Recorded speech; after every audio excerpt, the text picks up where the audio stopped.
আন্তর্জাতিক অঙ্গনে ইসলাম প্রিয় জনতার প্রাণপুরুষ, বিশ্বনন্দিত মুফাসসিরে কোরআন আল্লামা দেলওয়ার হোসাইন সাঈদী। বাংলাদেশ জাতীয় সংসদের মাননীয় সদস্য, ধর্ম মন্ত্রণালয় সংক্রান্ত সংসদীয় স্থায়ী কমিটির চেয়ারম্যান, জামাতের সংসদীয় দলের উপনেতা আল্লামা দেলওয়ার হোসাইন সাঈদী।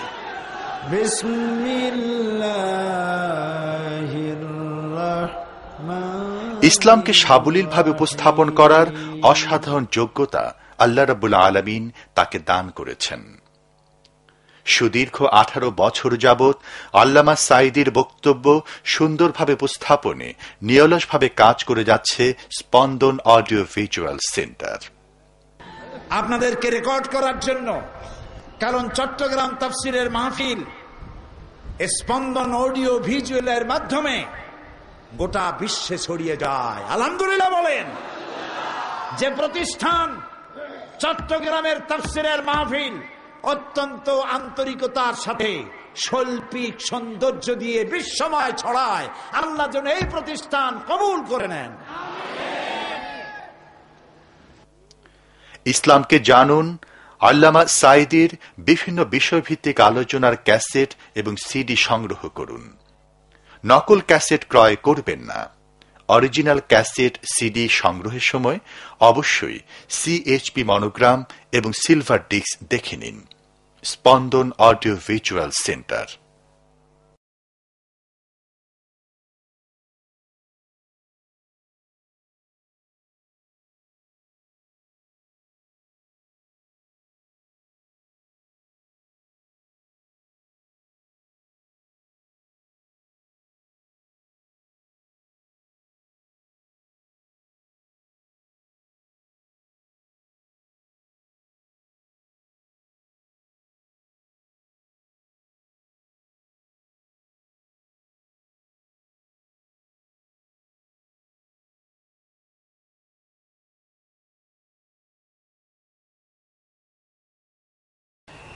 আজকের বিষয়টা অত্যন্ত গুরুত্বপূর্ণ, অত্যন্ত গুরুত্বপূর্ণ।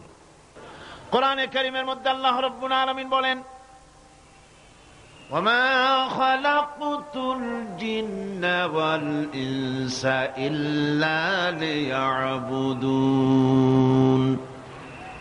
আমি মানুষ এবং জিনকে সৃষ্টি করেছি শুধুমাত্র আমার ইবাদতের জন্য, আমার গোলামির জন্য, আমার আনুগত্যের জন্য। এখন এই ইবাদত আমাদের সৃষ্টি হয়েছে কিসের জন্য? জবাব দিতে হবে সকলকে। কি জন্য? ইবাদতের জন্য। আমি যে মাঝে মধ্যে প্রশ্ন করি, তাতে কি আপনারা রাগ করেন নাকি? আমি আপনাদেরকে কষ্ট দেওয়ার জন্য প্রশ্ন করি না, এটি সুন্নতের একটি অংশ। হুজুর সাল্লাল্লাহু আলাইহি ওয়াসাল্লাম গুরুত্বপূর্ণ কথাগুলি সাহাবায়ে কিরামদেরকে 3 বার করে জিজ্ঞেস করতেন, যাতে করে কথাগুলি অন্তরের ভেতরে ঢুকে যায়, কলিজার ভিতরে ঢুকে যায়। আল্লাহ পাক আমাদের সৃষ্টি করেছেন ইবাদতের জন্য। কিসের জন্য? আমরা যেন তার গোলামি করি, সেই জন্য আল্লাহ পাক আমাদেরকে সৃষ্টি করেছেন, জিনদেরকেও সৃষ্টি করেছেন ইবাদতের জন্য। এই ইবাদত একটি ব্যাপক অর্থবোধক শব্দ। আমরা যদি ইবাদতটা নাই বুঝি, তা আমাদের মানব জন্ম হবে বৃথা।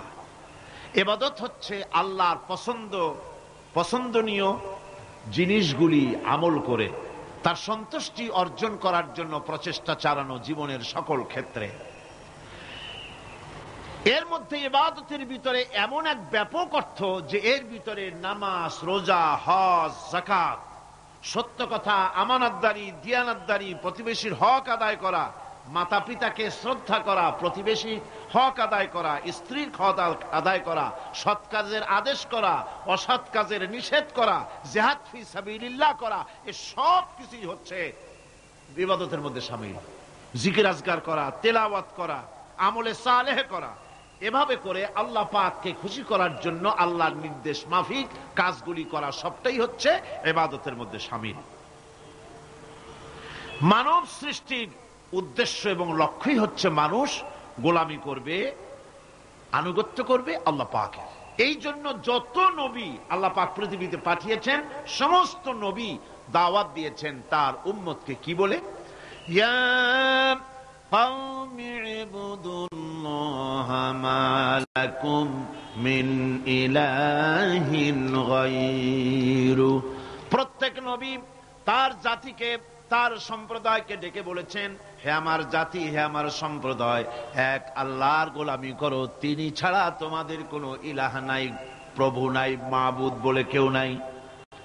এভাবে করে কোরআনে কারীম একজন একজন করে নবীদের নাম উচ্চারণ করে আল্লাহ পাক শুনিয়ে দিলেন, শোনো, লাকাদ আরসালনা নূহান ইলা কওমিহি ফাকালা ইয়া কওমি ইবুদুল্লাহা মা লাকুম মিন ইলাহিন গায়রুহু। আল্লাহ পাক বলেন, আমি নূহ আলাইহিস সালামকে তার কওমের জন্য নবী করে পাঠালাম, আর নূহ আলাইহিস সালাম তার জাতিকে ডেকে বললেন, ও আমার জাতি, ও আমার সম্প্রদায়, এক আল্লাহর গোলামি করো, তিনি ছাড়া তোমাদের কোনো রব নাই, ইলাহ নাই, মাবুদ নাই। হুদ আলাইহিস সালাম সম্পর্কে আল্লাহ পাক বলছেন, ওয়াইলা আদিন আখাহুম হুদান ক্বালা ইয়া কওমি ইবুদুল্লাহা মা লাকুম মিন ইলাহিন গায়রুহু। হুদকে আমি সামুদ জাতির জন্য, আমি সালেহ আলাইহিস সালামকে তার জাতির জন্য পাঠাইছি, হুদকে তার জাতির জন্য পাঠাইছি, এবং তারা সকলেই বলেছেন, হে আমার জাতি, এক আল্লাহর গোলামি করো, এক আল্লাহর দাসত্ব করো, আর কারো গোলামি করা যাবে না। এভাবে করে শুআয়ব আলাইহিস সালাম সম্পর্কে আল্লাহ পাক বলেছেন, আমি মাদিয়ানবাসীদের জন্য তাকে পাঠিয়েছি, এবং তাকে আমি বলেছি যে একমাত্র আল্লাহ পাকের গোলামি করো, জীবনের সকল ক্ষেত্রে তার আনুগত্য করো। আল্লাহ পাক এরপরে বলেন, শুধু নূহ, শুধু হুদ, শুধু সালেহ আর শুআয়ব নয়, শুধু মূসা আর ঈসা নয়, ওয়ালাকাদ বা'আসনা ফি কুল্লি উম্মাতির রাসূলা আন ইবুদুল্লাহা ওয়াজতাগুত। আমি প্রত্যেক জাতির জন্যই রাসূল প্রেরণ করেছি, এবং সকলেই দাওয়াত দিয়েছেন, আন ইবুদুল্লাহ ওয়াজতানিবুত তাগুত, এক আল্লাহর গোলামি করো, এক আল্লাহর আনুগত্য করো, আর তাগুতকে বর্জন করো। তাগুত হচ্ছে সেই শক্তি, যে শক্তি শুধু নিজেই আল্লাহর আইন অমান্য করে না, অন্যদেরকেও অমান্য করতে বাধ্য করে, তাকে কি বলা হয়? কোরআন বলছি, ওয়ামা আরসালনা মিন ক্বাবলিকা মির রাসূলিন ইল্লা নূহি ইলাইহি আন্নাহু লা ইলাহা ইল্লা আনা ফা'বুদুন। আল্লাহ পাক বলছেন, হে নবী, তোমার পূর্বে এই পৃথিবীতে আমি যাদেরকে পাঠিয়েছি তাদের সকলের প্রতি আমি এই ওহী অবতীর্ণ করেছিলাম যে তারা তার জাতিকে বলবে, লা ইলাহা ইল্লা, লা ইলাহা ইল্লা আনা, আমি ছাড়া কোনো ইলাহ নাই, অর্থাৎ আল্লাহ ছাড়া কোনো ইলাহ নাই। এই কথাটা নবীরা সকল জাতির কাছে তারা বলবে, এই বলে ওহী নাজিল করেছে, এবং তারা বলবে একমাত্র আল্লাহ পাকের গোলামি, তার আনুগত্য জীবনের সকল ক্ষেত্রে করতে হবে, তিনি ছাড়া কোনো ইলাহ নাই, এটাকে বিশ্বাস করতে হবে। মেরাজ উপলক্ষে আল্লাহ পাক রাসূল করিম সাল্লাল্লাহু আলাইহি ওয়াসাল্লামকে যে পেগাম দিয়েছিলেন, যে হাদিয়া দিয়েছিলেন, যে 14টি পেগাম ছিল, তার মধ্যে প্রথম পেগাম যেটা ছিল সে ছিল কি? ওয়াকাদা রাব্বুকা আল্লা তা'বুদু ইল্লা ইয়্যাহু ওয়া বিল ওয়ালিদাইনি ইহসানা। তোমার রবের পক্ষ থেকে এটা চূড়ান্ত রূপে ফয়সালা হয়ে গিয়েছে, চূড়ান্ত ফয়সালা হয়ে গিয়েছে যে দাসত্ব, গোলামি, আনুগত্য করতে হবে কেবলমাত্র আল্লাহ সুবহানাহু ওয়া তাআলা। আল্লাহ পাকের গোলামি ছাড়া কারো গোলামি করা যাবে না। এখন এই গোলামিটা কি জিনিস, আসুন আমরা ব্যাখ্যা করে আলোচনা করে বুঝতে চেষ্টা করি গোলামিটা কি। এটি হচ্ছে, এটা মানুষের একটা স্বভাবজাত প্রবৃত্তি। মানুষের সামনে মানুষ কারো না কারো আনুগত্য করতে চায়, এটা তার রুহের মধ্যে, তার রক্তের মধ্যে, তার দেহের মধ্যে এটা মিশ্রিত রয়েছে। যেমন মানুষ ক্ষুধা লাগলে ক্ষুধা নিবৃত্ত করার জন্য আহারের আশ্রয় গ্রহণ করে, ঠান্ডা লাগলে শীত বস্ত্রের আশ্রয় নেয়। ক্ষুধা লাগলে খাদ্যের আশ্রয় নেয়, গরম লাগলে বৃষ্টি হলে ঘরের মধ্যে আশ্রয় নেয়, মনের ভাষা ব্যক্ত করার জন্যে, মনের কথা ভাবের আদান প্রদান করার জন্য ভাষার আশ্রয় গ্রহণ করে। ঠিক এগুলি যেমন তার সহজাত প্রবৃত্তি, ঠিক অনুরূপ ভাবে উপাসনার প্রেরণা তার মধ্যে স্বাভাবিকভাবেই উপাসনার প্রেরণা তার মধ্যে ঢুকিয়ে দেওয়া রয়েছে। কারো না কারো সামনে তার মাথা নত করা এটি একটি স্বাভাবিক প্রেরণা। ইবাদতের ধারণা প্রকৃতপক্ষে এটি একটি ব্যাপক ধারণা। এর প্রথমে এটাকে দুই ভাগে ভাগ করা যায়, একটা হচ্ছে বন্দিগি এবং আনুগত্য, আর একটা হচ্ছে পূজা বা অর্চনা। বন্দিগি এবং আনুগত্যের ব্যাপারটা হচ্ছে যে উচ্চতর কোন একটি সত্তার সামনে মাথা নত করে দেওয়া, যেটাকে আরবিতে বলা হয় ইজহারে তাজাল্লুল, নিজেকে ছোট করা, নিজেকে ছোট করা। এই নিজেকে ছোট করাটা এটা কিন্তু আল্লাহ পাক ছাড়া কারো সামনে মাথা নত করা, কথা বুঝেন না নাকি? আল্লাহ ছাড়া কারো সামনে মাথা নত করা যাবে না। সুতরাং আজ ইজহারে তাজাল্লুল, ইজহারে তাজাল্লুল, মানুষ নিজেকে ছোট করবে কেবলমাত্র আল্লাহর কাছে। কার কাছে? আল্লাহ ছাড়া কারো সামনে মানুষ মাথা নত করতে পারবে না। এমনকি আমার দেশের কোর্টগুলিতে জজ সাহেবদেরকে বলা হয় মিলর্ড, আমার প্রভু। ব্রিটিশের শেখানো কথা, কোন মুসলমান উকিলের এমন কথা বলা উচিত নয়, জায়েজ নয়, হারাম। এ ধরনের কাস্টমস, এ ধরনের ট্র্যাডিশন উৎখাত করা উচিত। মাননীয় স্পিকার, মাননীয় জজ সাহেব, সম্মানিত জজ সাহেব এভাবে বলতে পারে, কিন্তু আমার প্রভু, প্রভু তো মুসলমানের একজন। প্রভু কয়জন? তার নাম কি? এই 4-5 জনে কইলেন আল্লাহ। আল্লাহর নাম নিতে দুঃখ লাগে, ভয় করে, লজ্জা করে, চিল্লা এখন প্রভুকে আল্লাহ সুবহানাহু ওয়া তাআলা। সুতরাং তার সামনে মাথা নত করতে হবে। এখন বন্দিগি বা আনুগত্য, আমি এই জিনিসটা একটা দৃষ্টান্তের মাঝে আপনাদের সামনে পেশ করতে চাই। খুবই গুরুত্বপূর্ণ বিষয়, আপনারা শুনলে আশা করি আল্লাহ পাক আমাদেরকে ফায়দা দান করবেন। আমি দোয়া চাই এই গুরুত্বপূর্ণ বিষয়টি যেন গুছিয়ে আপনাদের সামনে পেশ করতে পারি, আল্লাহ পাক যেন তৌফিক দান করেন। এই আনুগত্যটার একটা দৃষ্টান্ত এভাবে দেওয়া যায়, যেমন চাকর মনিবের আনুগত্য করে। চাকর কার আনুগত্য করে? মনিবের। মনিব যা বলে চাকর সেগুলিকে মান্য করে। এটাকে আরেকটু বড় করে যদি দেখতে চান তাহলে এভাবে বলা যায়, জনগণ, একটা দেশের জনগণ সরকারের আনুগত্য করে। সরকার যা বলে সরকারের আনুগত্য করে। মানুষ তার নিজের অজান্তেও কোর্টে, কাছারিতে, আদালতে, রাস্তায়, নৌকায়, স্টিমারে, প্লেনে, শিক্ষাঙ্গনে, সর্বত্র একটি দেশের জনগণ একটা সরকারের আইন নিজের অজান্তেই মেশিনের মতো পালন করে চলে, ঠিক কিনা? এই দৃষ্টিতে যে পরিমাণ লোক কোন সরকারের কর্তৃত্ব সীমায় বাস করে এবং তার আইনের অনুবর্তন করে, তাদের সম্পর্কে আমরা বলতে পারি জনগণ অমুক সরকারের আনুগত্য করছে। আর এটাকে যদি আরবিতে বলেন তাহলে বলা যায় এভাবে, জনগণ অমুক সরকারের ইবাদত করছে, আনুগত্য করছে, দাসত্ব করছে, গোলামি করছে।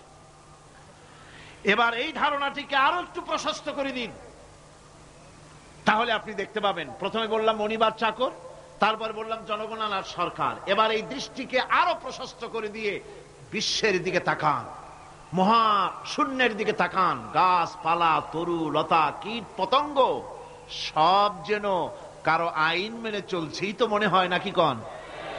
এবার শুনুন আল্লাহ পাক কি বলছে।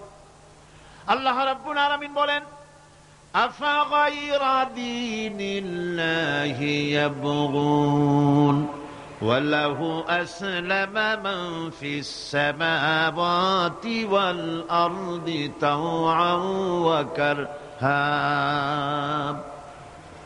আফাগায়রা দীনিল্লাহি ইয়াবগুন, তোমরা কি আমার দেওয়া জীবন ব্যবস্থাকে ছেড়ে দিয়ে অন্যের তৈরি করা কোন ব্যবস্থা তালাশ করো?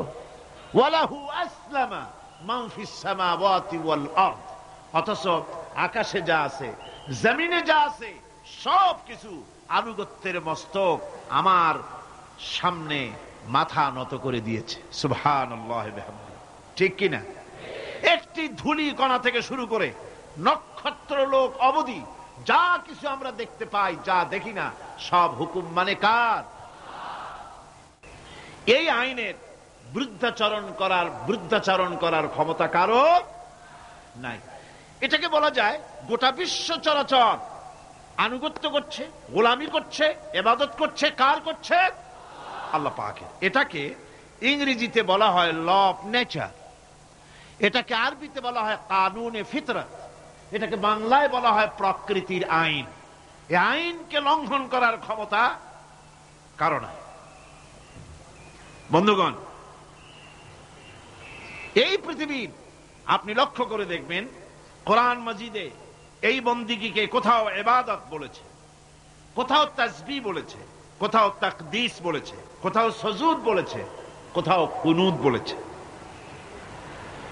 আল্লাহ রাব্বুল আলামিন এই ইবাদতকে, আল্লাহ পাকের এই আনুগত্যকে বিভিন্ন শব্দে ব্যবহার করেছে। যেমন وَلَهُ مَنْ فِي السَّمَاوَاتِ وَالْأَرْضِ وَمَنْ عِنْدَهُ لَا يَسْتَكْبِرُونَ عَنْ عِبَادَتِهِ وَلَا يَسْتَحْسِرُونَ। আসমান এবং জমিনে যা কিছু আছে সব আল্লাহ পাকের, আর যে সব ফেরেশতারা তার নিকটে আছে তারা সবাই আল্লাহ পাকের বন্দেগী করছে। আল্লাহ পাকের বন্দেগী করার ভিতরে কেউ ত্রুটি করছে না। ইউসাব্বিহুনাল লাইলা ওয়ান নাহারা লা ইয়াফতুরুন। তারা রাত দিন তার প্রশংসা কীর্তনে মাথা নত করে দিয়ে কোন রকমের বিশ্রাম ছাড়া, শৈথিল্য ছাড়া সব আল্লাহ পাকের জিকির করছে, তাসবিহ করছে, আনুগত্য করছে। আকাশের সমস্ত ফেরেশতারা, কত ফেরেশতা তার তো কোনো ঠিক ঠিকানা নাই। কত লক্ষ লক্ষ ফেরেশতা আছে শুধু রুকুর হালতে আছে, কেউ তো সেজদার হালতে আছে, কেউ তো কিয়ামের হালতে আছে। আর যার উপরে যে ডিউটি আছে সেই ডিউটি পালন করছে, সব আল্লাহ পাকের আনুগত্য করে চলছে। এভাবে করে আল্লাহ পাক বলছেন যে আমার আনুগত্য এবং আমার তাসবিহ, আমার গুণকীর্তন করার জন্য সবাই এর মধ্যে ব্যস্ত আছে। ইউসাব্বিহু লিল্লাহি মা ফিস সামাওয়াতি ওয়া মা ফিল আরদ আল মালিকিল কুদ্দুসিল আজিজিল হাকীম। ইউসাব্বিহু লিল্লাহি, তাসবিহ পড়ছে, সাব্বাহা ইউসাব্বিহু তাসবিহান। তাসবিহ পড়েছে, তাসবিহ পড়ছে, তাসবিহ পড়বে। কিয়ামত পর্যন্ত যা কিছু আছে আকাশে, যা কিছু আছে জমিনে, যা কিছু আছে এর মাঝখানে, সব তাসবিহ পড়ছে কার? আল্লাহ পাকের জিকির করছে, তাসবিহ করছে। হযরত ইউনূস আলাইহিস সালাম মাছের পেটে যখন ঢুকে পড়েছিলেন, যখন নিজের জীবন সম্পর্কে হতাশ হয়ে গিয়েছিলেন, তখন তিনি শুনতে পাচ্ছিলেন চতুর্দিকে যে সমস্ত জলচর প্রাণী আছে, হাত্তাকে সমুদ্রের তলদেশের, দরিয়ার তলদেশের বালুকণা, পাথরের নুড়ি, শৈবাল, সব কিছু থেকে আল্লাহ পাকের জিকির হচ্ছে। ভিতর থেকে আওয়াজ আসতেছে আল্লাহ আল্লাহ আল্লাহ আল্লাহ আল্লাহ আল্লাহ আল্লাহ আল্লাহ আল্লাহ। জোরে বলেন আল্লাহ আল্লাহ আল্লাহ আল্লাহ আল্লাহ আল্লাহ আল্লাহ। হযরত ইউনূস আলাইহিস সালাম তখন বললেন লা ইলাহা ইল্লা আনতা সুবহানাকা ইন্নী কুনতু মিনাজ জালিমিন। পড়েন সবাই, লা ইলাহা ইল্লা আনতা সুবহানাকা ইন্নী কুনতু মিনাজ জালিমিন। লা ইলাহা ইল্লা আনতা, তুমি ছাড়া কোনো ইলাহ নাই। আমি তোমার প্রশংসা করছি, আমি তোমার পবিত্রতা ঘোষণা করছি। আমি নিজের উপর জুলম করেছি। গাছপালা, তরুলতা সব তাসবিহ পড়ছে, জিকির করছে কার? আল্লাহ পাক। এই জন্য রাসূল কারীম সাল্লাল্লাহু আলাইহি ওয়াসাল্লাম বলেছেন গাছের পাতাটিও ছিঁড়ো না, প্রয়োজন হলে গাছটা কেটে ফেলো, কিন্তু বিনা প্রয়োজনে গাছের পাতাও ছিল না, কারণ গাছের পাতা আল্লাহ পাকের জিকির করছে। কার জিকির করে? গাছপালা, তরুলতা, কীট পতঙ্গ সব আল্লাহ পাকের তাসবিহ করছে, জিকির করছে। কোরআনে কারীম বলছে, ওয়ালিল্লাহি মুলকুস সামাওয়াতি ওয়াল আরদি ওয়া ইলাল্লাহিল মাসির। আকাশ মণ্ডল এবং জমিনের বাদশাহী আল্লাহ পাকের, এবং তারই কাছে আমাদের সকলকে ফিরে যেতে হবে। মালিক হচ্ছেন তিনি, আর তার তাসবিহ আকাশ জমিন, যা দেখতে পাই যা দেখতে পাই না, এর মধ্যস্থিত যা কিছু আছে সব কিছুই আল্লাহ পাকের তাসবিহ গুণকীর্তনে সব নিরত আছে। অন্য আয়াতে আল্লাহ পাক বলেন, ওয়ালাহু মান ফিস সামাওয়াতি ওয়াল আরদি কুল্লুন লাহু কানিতুন। আসমান এবং জমিনে যা আছে তা সবই আল্লাহর নির্দেশের সামনে মাথা নত করে দিয়েছে। শুধু তাই নয়, আশ-শামসু ওয়াল কমারু বিহুসবানিন ওয়ান নাজমু ওয়াশ-শাজারু ইয়াসজুদান। সূর্য এবং চন্দ্র হিসাব অনুযায়ী আবর্তিত হচ্ছে, এবং বৃক্ষ এবং নক্ষত্ররাজি সিজদায় রত হয়ে আছে। সব আল্লাহ পাকের সামনে মাথা নত করে দিয়েছে। এই ইবাদত, তাসবিহ, আজ্ঞা অনুবর্তিতা, নিয়মানুবর্তিতা, সচেতনতা, সকল কিছু সকলেই মিলে আল্লাহ পাকের একটি ধূলিকণা থেকে শুরু করে পাহাড় পর্বত পর্যন্ত সব আল্লাহর নিয়ম কানুন মেনেই চলছে। আপনি দেখতে পাচ্ছেন সমুদ্রে যে জোয়ার এবং ভাটা হয়, কার নির্দেশে হয়? কার নির্দেশে হয়? আরো লক্ষ্য করুন, সমুদ্রের পানি লবণাক্ত। এই নোনা পানি, সমুদ্রের নোনা পানিগুলি পদ্মা, মেঘনা, যমুনা, ব্রহ্মপুত্র, শীতলক্ষা, সুরমা, এসব মিষ্টি পানির ভিতরে জ্বরের টানে লবণাক্ত পানিগুলি ঢুকে যায়। আবার ভাটির টানে মিষ্টি এলাকার পানিগুলি সব গিয়ে সমুদ্রের মধ্যে নোনা পানির মধ্যে চলে যায়। মাঝখানে কোনো পার্টিশন নাই, মাঝখানে কোনো হেজাব নাই, কোনো বেড়া নাই, বাদ নাই। অথচ নোনা পানি মিষ্টি পানির ভিতরে গিয়ে মিষ্টি পানিরে নোনা বানায় না, নোনা পানি মিষ্টি এলাকায় গিয়ে মিষ্টি পানিরে নোনা বানাইতে পারে না। এই যে আল্লাহ পাকের হুকুম মেনে সব চলতেছে, জোয়ার ভাটাগুলি হতেছে, রাত আর দিন চলতেছে। রাত 12টার সময় সূর্য এসে বলে না, রাত সর, আমি এখন দিন বানায় ভালাবো। বেলা 12টার সময় রাতের আগমন ঘটতে পারে না। লাশ-শামসু ইয়ামবাগি লাহা আন তুদরিকাল কমারা ওয়ালাল লাইলু সাবিকুন নাহার ওয়া কুল্লুন ফি ফালাকিন ইয়াসবাহুন। সূর্য চাঁদকে অতিক্রম করতে পারে না, চাঁদ সূর্যকে অতিক্রম করতে পারে না, কারো সঙ্গে কারো বাধা হয় না, টক্কর লাগে না। সব আল্লাহ পাকের হুকুম মেনে ইলা আজালিন মুসাম্মা, নির্ধারিত সময় পর্যন্ত সবাই যাতায়াত করবে। শুধু তাই নয়, আল্লাহ পাকের এক বিরাট সিস্টেম, এক বিরাট কুদরতের মাধ্যমে গোটা পৃথিবী চলছে। এর কোনো পরিবর্তন হবে না। নারকেল গাছে কোনোদিন বেল হবে না, বেল গাছে কোনোদিন তাল হবে না, কাঁঠাল গাছে কোনোদিন খেজুর হবে না, আবার খেজুর গাছে কোনোদিন লিচু হবে না। হবে নাকি? ওয়ালান তাজিদা লিসুন্নাতিল্লাহি তাবদীলা।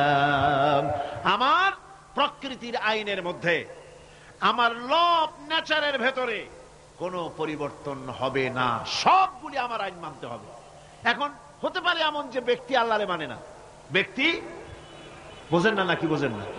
একটা মানুষ আল্লাহরে মানে না, ও না মানতে পারে যে জিহ্বাটে দিয়া বলে দেয়ার ইজ নো গড, স্রষ্টা বলতে কেউ নাই। যে জিহ্বাটে দিয়া বলে, সে জিহ্বা হুকুম মানে কার? আল্লাহ পাকের হুকুম মানে। কিরকম? জিহ্বার উপরে যদি তিতা রাখা আপনি বলেন, তিতা থুইছি তাতে কি হয়েছে, খবরদার তিতার টেস্ট নিবি না, তিতা টক এই টেস্ট নিতে পারবি না, আপনার কথা জিহ্বা শুনবে? শুনবে। ওর উপরে যে নির্দেশটা আছে সেই নির্দেশ অনুযায়ী সে কাজ করবে। টয়লেটে গিয়ে আপনি নাকেরে কবেন যে খবরদার, আমি একটা বিরাট অফিসার, অনেক টাকা পয়সার মালিক, অথবা বিরাট একটা মন্ত্রী টন্ত্রী কিছু একটা, সবাই আমার হুকুম মানে, তোকেও মানতে হবে, খবরদার দুর্গন্ধ যেন নাকের মধ্যে না ঢোকে। নাক আমি চাবি ধরতে পারবো না। শুনবে না কে? শুনবে।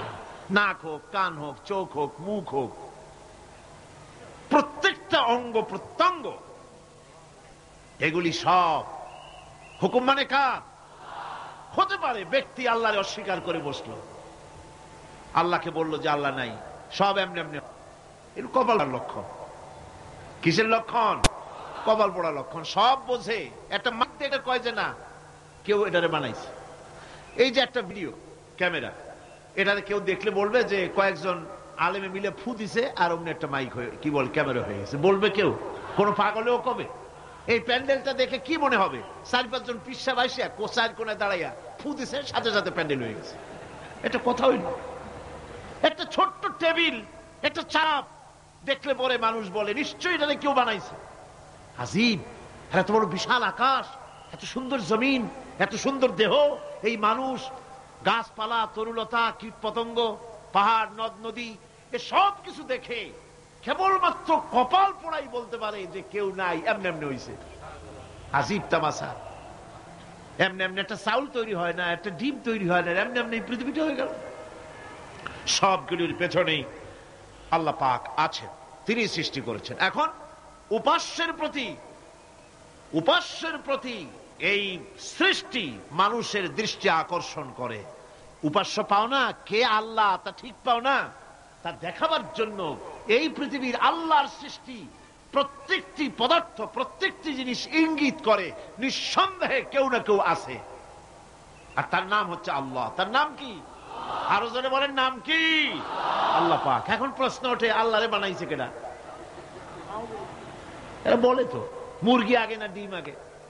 ডিম যদি আগে হয়ে থাকে তো ডিমটারে পারলো কে? আর মুরগি যদি আগে হয়ে থাকে, কোথার থেকে মুরগি এসে উড়ে এসে জুড়ে বসলো, আইলো কই থেকে? আল্লাহ যদি একজন থেকেই থাকেন তাহলে তার স্রষ্টাকে? এই প্রশ্ন তুলেছেন বার্টন রাসেল। প্রশ্ন তুলেছে স্রষ্টার স্রষ্টাকে। আমি দেখলাম এক আর্মি অফিসার একটা বই লিখেছেন, আমার এত ভালো লাগলো।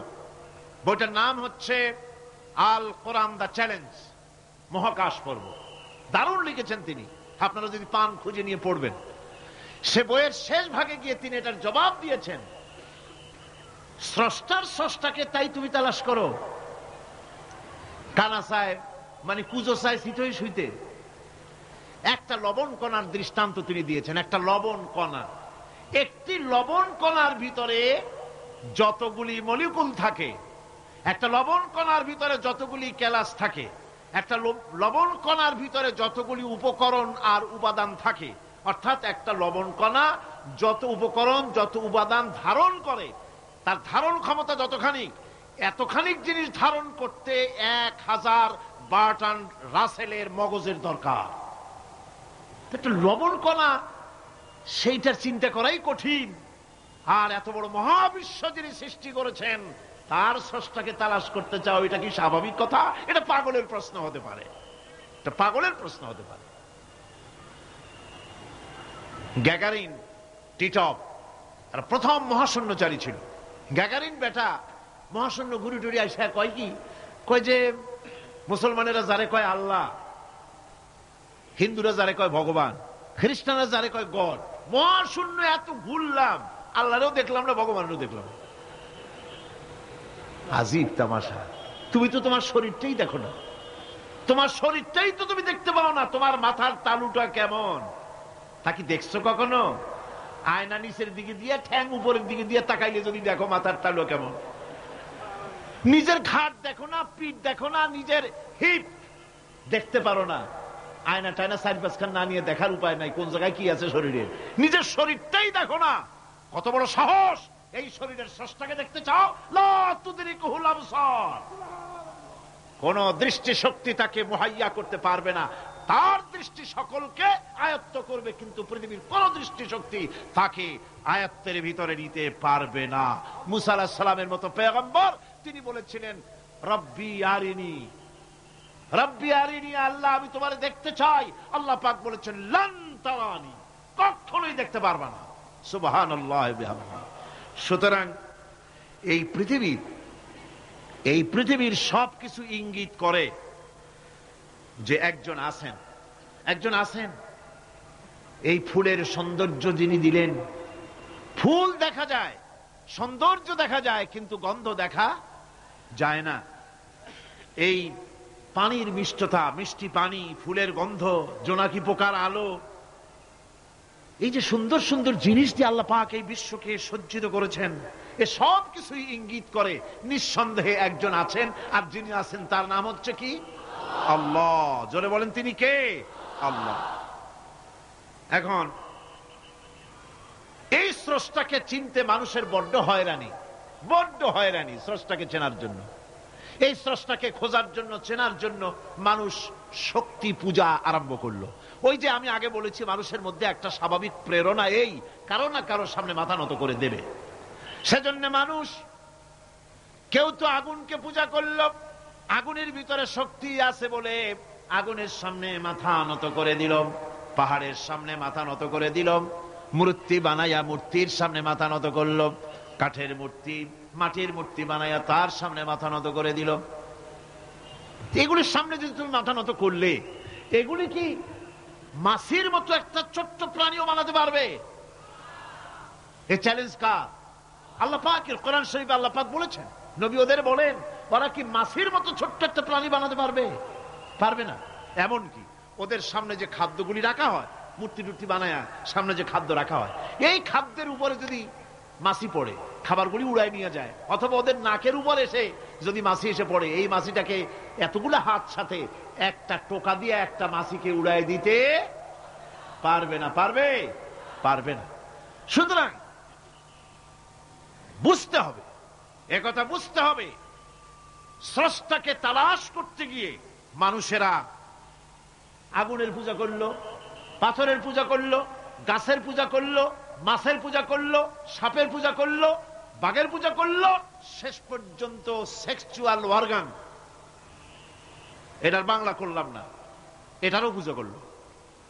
এটাকে একটা শক্তির প্রতীক মনে করে এটার সামনেও মাথা নত করলো। বন্ধুগণ, মাটির পূজা করলো, জমিনকে নিজের মা মনে করে এটার পূজা করলো। অথচ আল্লাহ পাক পরিষ্কার করে বলে দিয়েছেন, লা ইলাহা ইল্লা আনা ফা'বুদুন, আমি ছাড়া কোনো ইলাহ নাই, আল্লাহ ছাড়া কোনো ইলাহ নাই। কোরআনে কারীম বলছে, ইন্নাল্লাযীনা তাদউনা মিন দুনিল্লাহি ইবাদুন আমসালুকুম। আল্লাহ পাক বলেন, আমাকে বাদ দিয়ে তোমরা যার সামনে মাথা নত করো, যার সামনে পূজা করো, অর্চনা করো, বন্দিগি করো, ওটা তোমার মতো আমার আরেকটি গোলাম। তুমি যেমন আমার গোলাম, ওটাও আমারই গোলাম। এই আল্লাহ সুবহানাহু ওয়া তাআলা তিনি বলছেন, আমাকে বাদ দিয়ে যার সামনে মাথা নত করো, ওরা আমার গোলাম। সূর্য কার গোলাম? চন্দ্র কার গোলাম? সাপ বলেন, বাঘ বলেন, আগুন বলেন, সব কার গোলাম? এগুলি সব কার কথা শোনে? আগুন যতই পূজা করেন, আগুনের মধ্যে আপনি পড়লে আগুন কি ছাড়বে? ছাড়বে না। তবে হ্যাঁ, আগুনের মালিক যদি বলে তাহলে ছাড়িয়ে দিবে, ঠিক কিনা? ইব্রাহিম আলাইহিস সালামকে আগুনের ভিতরে যখন ফেলে দেওয়া হচ্ছে, ফেরেশতা বলতেছিল, আমার কাছে সাহায্য চাও, আগুন থেকে বাঁচায় দেই। হযরত ইব্রাহিম বলেছিলেন, আমার তো পরীক্ষা হতেছে, ইমতিহান হতেছে, আমাকে ডিস্টার্ব করো না, আমি তোমার কাছে কেন সাহায্য চাইবো? আমি আগুনে পুড়লে পরে আমার মাবুদ, আমার খোদা, আমার আল্লাহ, তিনি যদি খুশি হন, তাহলে আমার এমন আল্লাহকে খুশি করার জন্য 1000 বার পুড়তে রাজি আছি। তোমার কাছে কেন সাহায্য চাইবো? আমি তো অন্ধ, আল্লাহর ইবাদত করি না, যিনি আমার দুঃখ দুর্দশা নিজের চোখে না দেখেন। আগুনের মধ্যে পড়ে গেলেন। আল্লাহ পাক আগুনকে অর্ডার করে দিলেন, ইয়া নারু কুনি বারদাও ওয়া সালামান আলা ইব্রাহিম। আগুন, আমার ইব্রাহিমের জন্য ঠান্ডা হয়ে যা, শান্তিদায়ক ঠান্ডা হয়ে যা। তাহলে দেখা গেল আগুনের মালিক হচ্ছেন আল্লাহ পাক। আল্লাহ পাক আজও যদি কোনো পূজা করা রাখবে না আগুনের, আগুনের পূজা করা তো হারাম। আগুন হচ্ছে আল্লাহর গোলাম, আল্লাহর সৃষ্টি, এটা হচ্ছে মাখলুক, আল্লাহ হচ্ছেন খালিক। বিশ্বকবি কবি সম্রাট আল্লামা ডক্টর ইকবাল কি সুন্দর করে বলেছেন, আজ ভি হো জো ইব্রাহিম কা ইমা পয়দা, আজ ভি হো জো ইব্রাহিম কা ইমা পয়দা, আ কর সকতি হ্যায় এক আন্দাজ গুলিস্তান পয়দা। ইব্রাহিমের ঈমান যদি আজও কোথাও হয় বিদ্যমান, করতে পারেন অগ্নিকুণ্ডে খুবসুরত এক গুলিস্তান। এখনো যদি ইব্রাহিমের ঈমান যদি কারো মধ্যে জাগ্রত হয় আর তাকে যদি আগুনে ভালানো হয়, সে আল্লাহ আজও আছেন না নাই? আছে কিনা? আল্লাহু লা ইলাহা ইল্লা হুয়াল হাইয়ুল কাইয়ুম। পড়েন সবাই, আল্লাহু লা ইলাহা ইল্লা হুয়াল হাইয়ুল কাইয়ুম। তিনি সদা জাগ্রত, তিনি চিরঞ্জীব।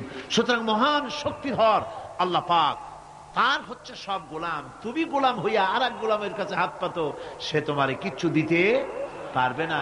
আমি দৃষ্টান্ত দিতে গিয়ে বলি, একজন ভিক্ষুক সে যদি আর একজন ভিক্ষুকের কাছে গিয়ে বলে, ভাই আমারে 10টা টাকা দাও, সে 10 টাকা পাবে কই? সারাদিন খয়রাত করিয়া পাইছে মোটে 5 টাকা, তোমার তো 10 টাকা দিতে পারবে না। ও ভিক্ষুক, তুমিও ভিক্ষুক। সুতরাং গোটা বিশ্ববাসী হচ্ছে আল্লাহ পাকের কাছে ভিক্ষুক। সবগুলি কি ভিক্ষুক? প্রধানমন্ত্রী হোক, প্রেসিডেন্ট হোক, প্রধান সেনাপতি হোক, আল্লাহ পাকের দরবারে এগুলি কিচ্ছুই না, গোলাম। এগুলি সব কি? গোলাম আর গোলাম। সুতরাং মাথা নত করা যাবে না কারো সামনে। এই প্রকৃতি, এই নেচার শিখাচ্ছে একজন আছেন, সেটাকে বুঝতে হবে। বোঝার জন্য আল্লাহ কি দিয়েছেন? কি বোঝার জন্য আল্লাহ পাক মানুষকে ব্রেন দিয়েছেন, বিবেক দিয়েছেন। শোনার জন্য কান দিয়েছেন, দেখার জন্য চোখ দিয়েছেন। আল্লাহ পাক বলছেন, লাহুম কুলুবুন লা ইয়াফকাহুনা বিহা ওয়া লাহুম আয়ুনুন লা ইউবসিরুনা বিহা ওয়া লাহুম আযানুন লা ইয়াসমাউনা বিহা উলাইকা কাল আনআম বাল হুম আযাল উলাইকা হুমুল গাফিলুন। আমি যাদেরকে কান দিয়েছিলাম, কলব দিয়েছিলাম, বিবেক দিয়েছিলাম, বিবেক দিয়ে সব বুঝলো, কিন্তু আমারে বুঝলো না। বিবেক দিয়া সব বুঝলো, বিবেক দিয়া সমস্ত জিনিস, নিজের স্বার্থের জিনিসগুলি বুঝলো, কিন্তু আল্লাহকে বুঝলো না। কান দিয়েছিলাম শোনার জন্য, গান শুনলো, বাজে কথা শুনলো, সব শুনলো, কিন্তু হকের দাওয়াত তার কানের মধ্যে ঢুকলো না। হক বুঝলো না, হক শুনলো না, হক দেখলো না, সত্যকে চিনতে পারলো না। আল্লাহ পাক বলেন, উলাইকা কাল আনআম, এরা হলো চতুষ্পদ জানোয়ার। জানোয়ার, পশু। আল্লাহ কয় না, খালি পশু কইলে সারে না, বাল হুম আযাল, একেবারে পশুর চাইতেও নিকৃষ্ট। কারণ কি? কারণ হলো পশু অবিশ্বাসী নয়, পশু অবিশ্বাসী নয়, পশু কাফের নয়, পশু মুশরিক নয়, পশু মুরতাদ নয়, পশু নাস্তিক নয়। ঠিক কিনা? সুতরাং পশুর চাইতেও খারাপ, পশুর চাইতেও খারাপ। পশু যেটা বোঝে তাও বোঝে না। পশু তো অন্তত মালিকের আনুগত্য করে, তার কথা শোনে, যার খায় তার কথা শোনে।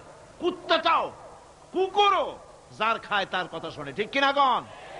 অথচ যে আল্লাহ রাব্বুল আলামিন খেতে দিলেন, পড়তে দিলেন, সব কিছু দিলেন, তার ইবাদতটা বুঝতে চেষ্টা করলো না, তার ইবাদত বুঝতে চেষ্টা করলো না, তার গোলামি করতে জানলো না। সুতরাং এগুলি হচ্ছে উলাইকা কাল আনআম, এগুলি চতুষ্পদ জন্তু এবং জানোয়ারের মতো, বরং তার থেকেও নিকৃষ্ট। মানুষকে আল্লাহ পাক জ্ঞান দিয়েছিলেন, সেই জ্ঞান দিয়ে সে দূরবীন আবিষ্কার করলো, জ্ঞান দিয়ে দূরবীন আবিষ্কার করলো, যাতে করে শকুনের চাইতেও তীক্ষ্ণ দৃষ্টি সম্পন্ন হয়। সে গাড়ি আবিষ্কার করলো, যাতে করে চিতাবাঘের চাইতেও বেশি দৌড়াইতে পারে। সে সাবমেরিন আবিষ্কার করলো যাতে করে মাছের চাইতে বেশি দ্রুতগামীও চলতে পারে পানির তলা দিয়া। সব কিছুই করলো, কিন্তু তার মনুষ্যত্বকে বাড়াইতে পারলো না, মনুষ্যত্বকে বাড়াতে পারলো না। এই মনুষ্যত্বই ছিল সবচেয়ে বড় জিনিস। কবি বলছেন, মুঝে ये डर है कि दिले जिंदा तू ना मर जाए, मुझे ये डर है कि दिले जिंदा तू ना मर जाए, कि जिंदगानी इबारत है तेरे जीने से, मुझे ये डर है कि दिले जिंदा तू ना मर जाए। আমার এই ভয় হয়, হে আমার জীবন্ত আত্মা, তোর না অপমৃত্যু হয়ে যায়, কারণ তোর যদি অপমৃত্যু হয় তাহলে আমার তো বেঁচে থাকার কোনো লাভ নাই। আমরা তো আমাদের আত্মা, জীবিত আত্মাকে মেরে ফেলছি, জীবিত আত্মাকে মেরে ফেলছি, আত্মাকে বিকশিত করছি না। আত্মাকে বিকশিত করতে হবে। এই আত্মা বিকশিত হবে কিভাবে? সব জিনিসের খাবার আল্লাহ পাক এই জমিনে তৈরি করেছেন, ঠিক কিনা কর? সকলের খাবার এই জমিনে। মানুষ যেহেতু তৈরি হয়েছে এই মাটি দিয়ে, সেই জন্য আল্লাহ রাব্বুল আলামিন মানুষের খাবার মাটি দিয়ে তৈরি করে দিয়েছেন। কলা দিয়েছেন, কচু দিয়েছেন, আলু দিয়েছেন, মূলা দিয়েছেন, তাল দিয়েছেন, বেল দিয়েছেন, মাছ দিয়েছেন, তরকারি দিয়েছেন, পনির দিয়েছেন, দুধ দিয়েছেন, গোশত দিয়েছেন। খাবারের কোনো অভাব রাখেন নাই, সব মাটি দিয়েছে। কিন্তু যে রূহটা আমাদের ভিতরে, যে আত্মাটা আমাদের মধ্যে, যে আত্মা থাকলে পরে বাঁচি, আত্মা না থাকলে পরে মরে যাই, সেই রুহের খাবার আমরা কেউ দিতেছি না। রুহটা কি? আল্লাহ পাক বলছেন, নবী আপনাকে প্রশ্ন করা হয়, ওয়ায়াসআলুনাকা আনির রূহ কুলির রূহু মিন আমরি রাব্বি।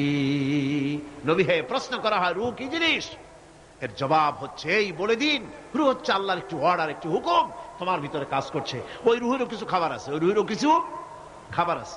সেই রূহকে খাবার জমিনে তৈরি হবে না। রুহু গোশত খাবে না, পনির খাবে না, দুধ খাবে না, সর খাবে না, ফল খাবে না, কি খাবে? রুহের খাবার। যেহেতু রুহু এই পৃথিবীতে তৈরি হয় নাই, রুহ এসেছে আলমে আরওয়াহ থেকে, সেজন্য রব্বুল আলামিন রুহের খাবার পাঠিয়েছেন লৌহ মাহফুজ থেকে। আল্লাহ পাক কোরআনে কারীমকে রুহের খোরাক করে পাঠিয়েছেন। রুহকে যদি বাঁচাতে চান তাহলে তার একমাত্র খাদ্য হতেছে তেলাওয়াতে কোরআন। তেলাওয়াতে কোরআন, যত তেলাওয়াত করবেন ততই মজা লাগবে। সুবহানাল্লাহ, কোন সুবহানাল্লাহ। একটু হারাম শরীফ থেকে বেড়ায় আসেন। টাকা পয়সা যাদের আছে তাদের বলছি, পয়সা কড়ি যাদের আছে, সিঙ্গাপুর বেড়ায়। আরে সিঙ্গাপুর বেড়ায় করবা কি? মার্কেটিং ছাড়া আর কিছুই নেই। সিঙ্গাপুর, ব্যাংকক, হংকং, এই সমস্ত জায়গায় ঘুরে টুরে আসে, খুব দেখে আসছে। টাকা নষ্ট করে লাভ নাই, বরং পয়সা কড়ি যদি আল্লাহ দিয়ে থাকেন হস্ত করবেনই। পয়সা কড়ি বেশি থাকলে রমজান মুবারকে উমরা করে এসেন। রাসূল করিম সাল্লাল্লাহু আলাইহি ওয়াসাল্লাম বলেছেন, যে ব্যক্তি রমজান মুবারকে উমরা করলো সেজন্য আমার সাথে হজ আদায় করলো। কেন বলি? এই জন্য বললাম, আল্লাহ পাক আমাকে কয়েকবার নসিব করেছেন। সেখানে যখন রমজান মুবারকে যখন তেলাওয়াত হতে থাকে তারাবিহের ভেতরে, মনে হচ্ছে যেন আকাশ থেকে ওহী নাজিল হতেছে। মানুষের চোখের পানি, নাকের পানি একাকার হয়ে যায় হারাম শরীফের ভিতরে। সেখানে তো মুনাজাত সারা বছর মুনাজাত হয় না, মুনাজাত হয় রমজান মুবারকে বেতেরের নামাজের ভিতরে। বেতেরের নামাজের ভিতরে ইমাম সাহেব হাত তুলে মুনাজাত করেন। অন্তত 8 থেকে 10 লক্ষ মানুষ হজের মৌসুমের মতো কাঁদতে কাঁদতে পাগল হয়ে যায়। কোরআন কি মজা! কোরআন হচ্ছে রুহের খাবার। আমরা তো রুহের খাওয়াই না। ঘোড়ার উপরে চড়ি, গাধার উপরে চড়ি, ঘোড়ারে গাধারে জন্মের মতো মোটেই খাইতে দেই না, নিজে খাই জন্মের মতো। খাইয়া ঘোড়ারে খাইতে দেওয়া হয় না, গাধারে খাইতে দেওয়া হয় না। ফলে ওর উপরে যখন সওয়ার হয় তখন ঘোড়া গাধা না খাইতে খাইতে একদিন 4 ঠ্যাং 4 দিকে দিয়া জায়গায় সিটে মরা ছাড়ার কোনো পথ থাকে না। আমাদের মানুষেরা খায় কি? সুবহানাল্লাহ। এই যে শবে বরাত আসতেছে, কি যে খাবে! দিশা আগের থেকে লিস্ট তৈরি হয়ে যায় কতটা আইটেম তৈরি করা হবে। রমজান মাসে আল্লাহ একটু কম টম মান্দায় খাবে, একটা রমজান মাস আল্লাহ দিলেন। সেই রোজার মাসে যে সারাদিন খায় না, এটাকে উসুল করে ইফতারের সময় সে যে কত খাবার, চোখ সানা বড় হয়ে যাবে দেখলে। পেঁয়াজি, বেগুনি, হালিম, শরবত, তরমুজ, বেল, কলা, কচু, না কি খাইতে খাইতে মাগরিবের রক্ত শেষ। কয় ভাই নামাজটা কোন রকম পড়ে আসি, তারপরে খাবো না। আবার গেল নামাজ পড়তে, আবার এসে খাইলো, খাইয়া তারপরে আবার ভাত খাইলো। কেমনে যে খায় আল্লাহই জানে, গলায় আঙ্গুল দিলে পাওয়া যায়। এরকম খাইয়া তারপরে তারাবি পড়তে দাঁড়ায় না, জনমের মতো খাইলে পরে তো অলস হবে শরীর। তারাবি পড়তে দাঁড়াইছে, লম্বা কেরাত হচ্ছে, উনি রুকুতে আছে, ইমাম সেজদায় চলে গেছে, ওনার খবর নেই। অথবা উনি সেজদায় পড়ে আছেন, ইমাম কোথায় উঠে গেছে তার খবর নেই। সুবহানাল্লাহ। সুতরাং নিজে খাইয়া পেটটারে দুম্বার মতো সাইজ বানাইয়া কোনো লাভ নাই। পেট বড় বানাবেন না, সিনা বড় বানান। সিনা বড় বানান, সিনার ভিতরে কোরআন ধারণ করেন, মজা পাবেন। এই আল্লাহ রাব্বুল আলামিন এত বড় নিয়ামত, এই কোরআন, এর থেকে বড় নিয়ামত পৃথিবীতে আর নাই। শ্রেষ্ঠ নিয়ামত, এর থেকে বড় নিয়ামত আছে ভাই? এই শ্রেষ্ঠ নিয়ামতকে পড়তে শিখুন, বুঝতে শিখুন, হেদায়েতের সবের মধ্যে আছে।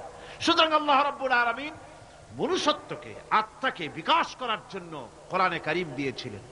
মানুষ এই জ্ঞান দিয়ে আবিষ্কারের পিছনে চলে গেল। হ্যাঁ, আবিষ্কার দরকার আছে, মোটেই আমি এটাকে অস্বীকার করি না, সব দরকার, কিন্তু সেই সাথে আল্লাহ পাকের সাথে যে সম্পর্কটা থাকা দরকার ছিল, সেই সম্পর্ক থেকে মানুষ নিজেকে বিচ্ছিন্ন করেছে। কোরআনে কারীমে আল্লাহ পাক বলছেন, লাকাদ খালাকনাল ইনসানা ফি আহসানি তাকওয়িম। সব থেকে সুন্দর করে বানিয়েছি কারে? মানুষ। চিল্লায় কোন কারে? মানুষ হলো সবচাইতে সুন্দর, সবচাইতে সুন্দর সৃষ্টি আমার। ওগুলা, এই মানুষগুলি হচ্ছে আশরাফুল মখলুকাত। মানুষ কি মখলুকাত? সৃষ্টির সেরা। আপনারা সৃষ্টির সেরা হইলেন কি দিয়া? আপনারা কি বাঘের মতো দৌড়াতে পারেন? বল্লার মতো হুল ফুটাইতে পারেন? কুত্তার মতো কামড়াইতে পারেন? হাতির মতো শক্তি আছে? গরিলার মতো শক্তি আছে? মাছের মতো সাঁতরাইতে পারেন? সাপের মতো ক্রুদ্ধতা আছে? সিংহের মতো হিংস্রতা আছে? তো কিসের, কোন দিক থেকে আপনি আশরাফুল মখলুকাত হলেন? আশরাফুল মখলুকাত হয়েছেন জ্ঞানের কারণে। কিসের কারণে? সেই জ্ঞানটার জন্যই তো আপনি সৃষ্টির সেরা। এই সৃষ্টির সেরা মানুষ, সুন্দর মানুষ, এই মানুষগুলি সুম্মা রাদাদনাহু ফি আসফালা সাফিলিন। সুম্মা রাদাদনাহু আসফালা সাফিলিন। এই মানুষ নিচে নামতে নামতে এত নিচে নামে, শয়তান অবাক হয়ে গালে হাত দিয়া নিচের দিকে তাকাইয়া দেখে আর চিন্তা করে, এর দূর নামলো কেমনে। শয়তান অবাক হয়ে যায় মানুষের অবস্থা দেখে। আজ America, British parliament, American parliament আইন পাশ করে পুরুষে পুরুষে বিবাহ জায়েজ করে দিয়েছে সেখানে। নাউযুবিল্লাহি মিন যালিক। শয়তানের চাইতে নিকৃষ্ট। শয়তানও এইসব কাম জানেও না, বোঝেও না। শয়তান তো ভালো, কুত্তাও জানে না, ঠিক কিনা কন? কুকুরেও সমকামিতা করে না, শুয়োরেও করে না, গাধায়ও করে না। মানুষ কোথায় নামছে? এই মানুষ সৃষ্টির সেরা বানিয়েছিলাম, শয়তানের চাইতে নিকৃষ্ট হয়ে গেল। আল্লাহ পাক বলেন, ইল্লাল্লাযীনা আমানু ওয়া আমিলুস সালিহাতি ফালাহুম আজরুন গায়রু মামনুন। কিন্তু যারা ঈমান এনেছে, আমলে সালেহ করেছে, তাদের জন্য রয়েছে অফুরন্ত পুরস্কার। এই অফুরন্ত পুরস্কার আল্লাহ রাব্বুল আলামিন দান করবেন যারা নাকি মুমিন বান্দা, যারা নাকি ইবাদত করবে তাদের জন্য। এখন আমি আপনাদেরকে বলতেছিলাম যে ইবাদত গোলামি অর্থে, এর গোলামির পূর্ণ অর্থ সেটা হচ্ছে যে ব্যক্তি, পরিবার, সমাজ ও রাষ্ট্র, জীবনের সকল ক্ষেত্রে গোলামি করতে হবে কার? আল্লাহ পাকের। এই ইবাদত শব্দটাকে কোরআনে কারিমে কয়েকটা অর্থে ব্যবহার করা হয়েছে। সে অর্থগুলি আমাদের জানা দরকার।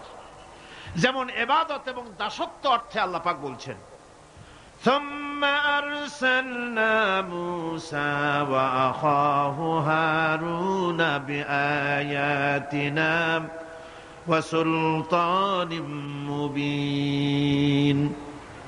অথবা মূসা এবং তার ভাই হারুনকে আমার নিদর্শন দিয়ে তাদেরকে সুস্পষ্ট রূপে প্রমাণ সহ ফেরাউন এবং তার সভাসদের কাছে আমি পাঠিয়ে দিলাম।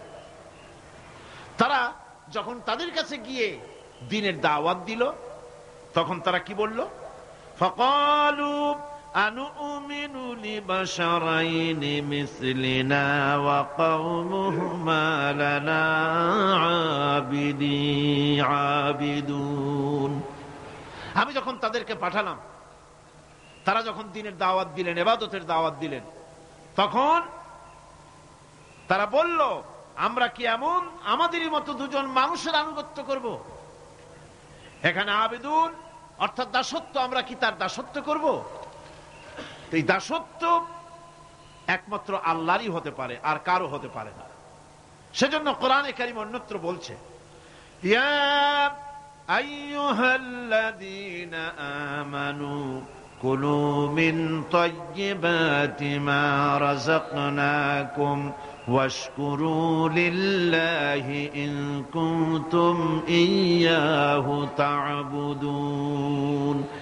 হে ঈমানদারেরা, তোমরা যদি আমার ইবাদত করো তবে আমি তোমাদেরকে যে সব পবিত্র জিনিস দান করেছি তা খাও এবং আল্লাহর শুকর আদায় করো। তো ইবাদত আল্লাহ পাকের করলে আল্লাহ পাক তাদেরকে খেতে দিবেন, পড়তে দিবেন, সবকিছু আল্লাহ পাক করে দিবেন। তো আল্লাহ পাকের ইবাদত করতে হবে, আল্লাহ পাকের উপর ঈমান আনতে হবে, আর তাগুতকে অস্বীকার করতে হবে। অন্য আরেকটি আয়াতে কথাটা এভাবে এসেছে, ফামান ইয়াকফুর বিত্তাগুতি ওয়া ইউমিন বিল্লাহি ফাকাদ ইসতামসাকা বিল উরওয়াতিল উসকা লা ফিসামা লাহা ওয়াল্লাহু সামিউন আলীম। ফামান ইয়াকফুর বিত্তাগুত, যে ব্যক্তি তাগুত অস্বীকার করলো, ওয়া ইউমিন বিল্লাহ, এবং আল্লাহর উপর ঈমান এনেছে, ফাকাদ ইসতামসাকা বিল উরওয়াতিল উসকা, সে এমন এক মহান অবলম্বন ধারণ করলো যে কোনো জিনিসই তাকে বিচ্ছিন্ন করে দিতে পারবে না। এমন এক মহান অবলম্বন ধারণ করেছে। সুতরাং আল্লাহর উপর ঈমান আনতে হবে, তাগুতকে অস্বীকার করতে হবে। ইবাদত জীবনের সকল ক্ষেত্রে করতে হবে কার? আল্লাহ পাক।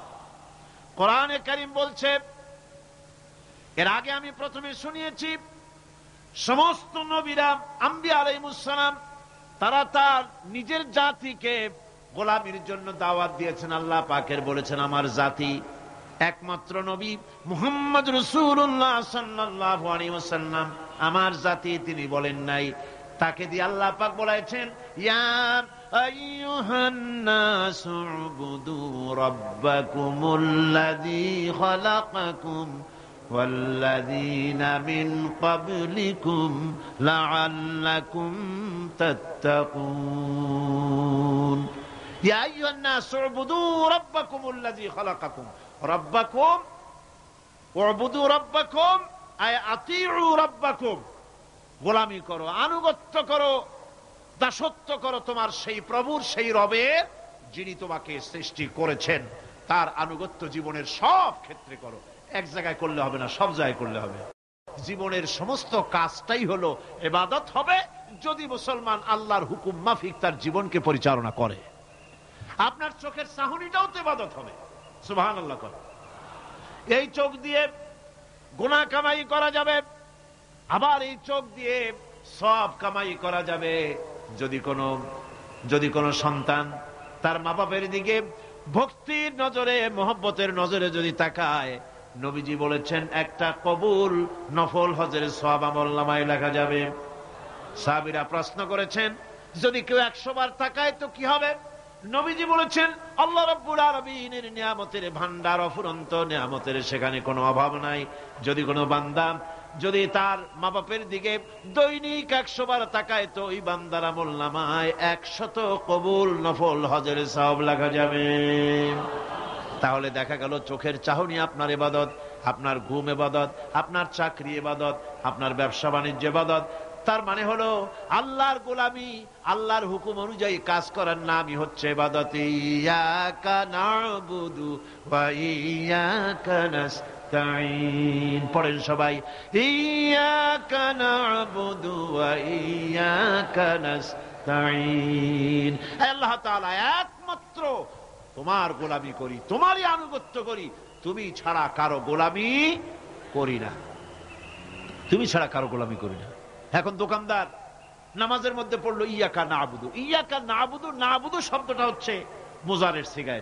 এর মধ্যে দুইটা কাল পাওয়া যায়, বর্তমান আর ভবিষ্যৎ, দুটি কাল পাওয়া যায়। না'বুদু এই শব্দ দিয়ে বোঝানো হচ্ছে কি, আয় আল্লাহ পাক এই নামাজের ভিতরে যেমন তোমার হুকুম পালন করে নামাজ আদায় করছে, যেমন নামাজের ভিতরে কিছু খাওয়া যায় না, বাইরে খাওয়া জায়েজ ছিল, নামাজ পড়ছি বলে খানাটা আমার জন্য হারাম হয়ে গেছে। কথা বলা জায়েজ ছিল, নামাজের ভিতরে কথা বলা হারাম করে দিলাম। এদিক ওদিক তাকানো জায়েজ ছিল, নামাজের ভিতরে এদিক ওদিক তাকানো বন্ধ করে দিলাম। তার মানে আমার জন্য চিরস্থায়ী, সব সময়ের জন্য আমার জন্য হালাল করে দেওয়া জিনিসগুলি এই নামাজের ভিতরে অল্প সময়ের জন্য হারাম করে প্রমাণ করে দিলাম। মাবুদ গো, এই নামাজের পরে চিরস্থায়ী হারামগুলি এইভাবে আমার জন্য হারাম করে নেব। নামাজটা পড়ছি যেভাবে করে, নামাজের বাইরের জীবন চালাবো সেইভাবে করে। সেজদা দিলেই তো সওয়াব হয়। সেজদা দিলে কি হয়? সওয়াব হয়। যদি কেউ 5-6টা সেজদা দিয়ে দেয় এক রাকাতের মধ্যে, তো কি হবে? যদি কেউ নামাজ পড়লে তো সওয়াব হয়। ফজরের নামাজ যদি 4 রাকাত পড়ে তো কি হবে? মাগরিবের নামাজ যদি 2 রাকাত পড়ে অথবা 4 রাকাত পড়ে তো কি হবে? ইচ্ছে করে যদি এভাবে করে, ভুল করবে নয়, ইচ্ছে করে যদি করে, তাহলে আল্লাহর আইনের সঙ্গে বিরোধিতা করছে বলে সে বিদ্রোহী হিসাবে প্রমাণিত হবে। সুতরাং কথা হচ্ছে, নামাজের ভিতরে আয় আল্লাহ পাক ইয়াকা না'বুদু, এই নামাজের ভিতরে তোমার হুকুম মেনে যেভাবে নামাজ আদায় করি, নামাজের বাইরের জীবনটাও তোমার হুকুম মেনে পালন করব। এটাই হচ্ছে ইবাদতের মূল থিম, মূল আইডিয়া, মূল ফিলসফি। নামাজ ইবাদত করতে হবে জীবনের সব ক্ষেত্রে। নামাজের ভিতরে বললাম ইয়াকা না'বুদু, দোকানদার। এ লোকটা কি? দোকানদার। ঘি বিক্রি করবে, ঘি আনছে দোকানে। তারপরে নামাজ পড়তে দাঁড়িয়েছে। দোকানের পেছনে ছোট্ট ঘর আছে, নামাজ পড়তে দাঁড়িয়েছে। শুরু করে দিল আল্লাহু আকবার, আলহামদুলিল্লাহি রাব্বিল আলামিন, আর রহমানির রহিম, মালিকি ইয়াউমিদ্দিন, ইয়াকা না'বুদু ওয়া ইয়াকা। তাড়াতাড়ি পড়তে হবে যেহেতু খরিদ্দার আসতেছে। খরিদ্দার 2-4 জন ভিড় জমায়েছে, নামাজ ছেড়ে দিয়েছে। কর্মচারীকে ডাকছে, বেটা শোন, ভিতরে আসলো। আমি তো কেবল খাঁটি ঘি নিয়ে আসছি, ওর মধ্যে তো ভেজাল দিই নাই। তাড়াতাড়ি করে ওর মধ্যে যা দিয়ে ভেজাল দিতে হয় ভেজাল টাল দিয়ে ঠিক মতো দিয়া তারপরে বিক্রি করবি। 100 টাকা কিনছিস, 250 টাকা করে বিক্রি করবি। আল্লাহু আকবার, আর রহমানির রহিম, মালিকি ইয়াউমিদ্দিন, ইয়াকা না'বুদু ওয়া ইয়াকা। এটা নামাজ হইল? কর। এই নামাজের আল্লাহর কোনো দরকার আছে? কোনো দরকার নাই। ইবাদত তো হবে নামাজ যার হুকুমে, ব্যবসা তার হুকুমে। নামাজে সেজদা দিব যার হুকুমে, রোজা রাখবো তার হুকুমে, নামাজ পড়বো যার হুকুমে, অর্থনীতি চালাবো তার হুকুমে, নামাজ পড়বো যার হুকুমে, আমার দেশের কলকারখানা চলবে, নামাজ পড়বে যার হুকুমে, পার্লামেন্ট চলবে তার হুকুমে, নামাজ পড়বো যার হুকুমে, রাজনীতি চলবে তার হুকুমে। এর উল্টা পাল্টা যদি হয়, মুসলমান মানতে পারে না কখনই। সুতরাং মুসলমানকে আনুগত্যের মস্তককে অবনত করে দিতে হবে আল্লাহ পাকের সামনে। আল্লাহর সঙ্গে আর বান্দার সঙ্গে হক আছে। বান্দার উপরে আল্লাহর হক এবং আল্লাহর উপরে বান্দার হক কি, এ ব্যাপারে একটি হাদিস আপনাদেরকে শোনানো যায়। হাদিসটি হচ্ছে ওয়ান মুআজ বিন জাবাল রাদিয়াল্লাহু তাআলা আনহু قال كنت رديف النبي صلى الله عليه وسلم على حمار فقال لي يا معاذ أتدري ما حق الله على العباد وما حق العباد على الله। হযরত মুআজ বিন জাবাল রাদিয়াল্লাহু তাআলা আনহু বলেন যে আমি রাসূল করিম সাল্লাল্লাহু আলাইহি ওয়াসাল্লামের পেছনে তার গাধায় সওয়ার ছিলাম। তিনি আমাকে জিজ্ঞেস করলেন, মুআজ তুমি কি জানো বান্দার উপরে আল্লাহর হক কি এবং আল্লাহর উপরে বান্দার হক কি? তিনি বললেন, আল্লাহু ওয়া রাসূলুহু আ'লামু, আল্লাহ এবং তার রাসূল খুব ভালো করে জানেন। রাসূল করিম সাল্লাল্লাহু আলাইহি ওয়াসাল্লাম জবাব দিলেন, ক্বালা হাক্কুল্লাহি আলাল ইবাদ আন ইয়াবুদুহু ওয়া লা ইউশরিকু বিহি শাইআ ওয়া হাক্কুল ইবাদি আলাল্লাহ আন লা ইউআযযিবু মান লা ইউশরিক বিহি শাইআ। আল্লাহর নবী বলেন, বান্দার উপরে আল্লাহর উপরে বান্দার হক হতেছে, আল্লাহর উপরে বান্দার হক হতেছে বান্দা আল্লাহ পাকের ইবাদত করবে, আল্লাহর গোলামি করবে, আল্লাহর আনুগত্য করবে, দাসত্ব করবে। সেই আনুগত্য, ইবাদত আর গোলামির ভিতরে কাউকে শরীক স্থাপন করবে না। বান্দার উপরে আল্লাহর হক হতেছে যেই বান্দা আল্লাহ পাকের ইবাদত করবে, গোলামি করবে, আর কোন শিরক করবে না, কিয়ামতের দিন ওই বান্দা সম্পর্কে আল্লাহর হক হবে, বান্দাকে জাহান্নামের আগুন আল্লাহ পাক হারাম করে দিয়ে তার জান্নাত দিয়ে দিবেন। এটাই হলো বান্দার উপর আল্লাহ পাকের হক। সুতরাং ইবাদত হবে সলিড কার জন্য? আল্লাহ পাকের জন্য। জোরে বলেন কার জন্য? একমাত্র, কেবলমাত্র, শুধুমাত্র আল্লাহ পাকের জন্য গোলামি হবে। সেই গোলামির কথাটাই আমরা কোরআনে কারীমের মধ্যে সূরা ফাতিহায় প্রত্যেক দিন প্রতি রাকাতে আমরা পড়ি, ইয়্যাকা না'বুদু ওয়া ইয়্যাকা নাস্তাঈন। আয় আল্লাহ তাআলা, কেবলমাত্র তোমারই ইবাদত করি, কেবলমাত্র তোমারই দাসত্ব করি, আর কারো আনুগত্য দাসত্ব করি না। এই গোলামি, এই দাসত্ব আল্লাহ পাক আমাদেরকে করার তৌফিক দান করুন। আমরা বলি আমিন। আমাদের জীবনে ওঠায় বসায়, চলায় ফেরায়, বক্তৃতায়, ভাষণে, বিয়েতে, শাদীতে, আমাদের ইলেকশনে, আমাদের নির্বাচনে, আমাদের অর্থনীতিতে, রাজনীতিতে, আমাদের সমাজনীতিতে, পরিবারের নীতিতে, জীবনের সব ক্ষেত্রে আমরা গোলামি যেন করতে পারি কার? আল্লাহ পাকের। নামাজের ভিতরে যে কথাটা বলি, এই কথাটা যেন আমাদের বাস্তব জীবনে আমরা কার্যকরী করতে পারি। আল্লাহ পাক যেন তৌফিক দান করেন। মুনাজাতের জন্য দাঁড়ানো লোকেরা সব বসেন। আল্লাহুম্মা আমিন। রব্বানা যালামনা আনফুসানা ওয়া ইল্লাম তাগফির লানা ওয়া তারহামনা লানাকুনান্না মিনাল খাসিরিন। আয় আল্লাহ তাআলা, তোমার পবিত্র কালামুল্লাহ শরীফের, তোমার পবিত্র কালামের ব্যাখ্যা করে তোমার বান্দাদেরকে সাথে নিয়ে আমরা সব গোলামেরা একত্রিত হয়ে তোমার দরবারে হাত তুলেছি। মেহেরবানি করে আমাদের আলোচনা, জিকির, আজগার, তেলাওয়াতের সওয়াব রাসূল করিম সাল্লাল্লাহু আলাইহি সাল্লামের রূহ মুবারকে পৌঁছায় দাও। হে আল্লাহ তাআলা, আমাদের মধ্য থেকে যাদের মা বাপ দুনিয়া থেকে বিদায় হয়ে গেছে, কবরগুলিকে জান্নাতের টুকরায় পরিণত করে দাও রব্বুল আলামিন। হে আল্লাহ তাআলা, সারা জীবন গুনাহ করে করে আমরা আমাদের জীবন নষ্ট করে ফেলেছি। দয়া করে আমাদের তামাম জিন্দেগির গুনাহ খাতা মাফ করে দাও।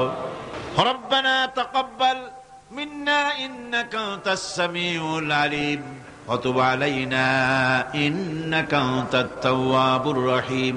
সুবহানা রাব্বিকা রাব্বিল ইজ্জাতি আম্মা ইয়াসিফুন ওয়া সালামুন আলাল মুরসালিন আলহামদুলিল্লাহি রাব্বিল আলামিন। ওয়াজআল آخر كلمتنا عند الموت لا إله إلا الله محمد رسول الله. السلام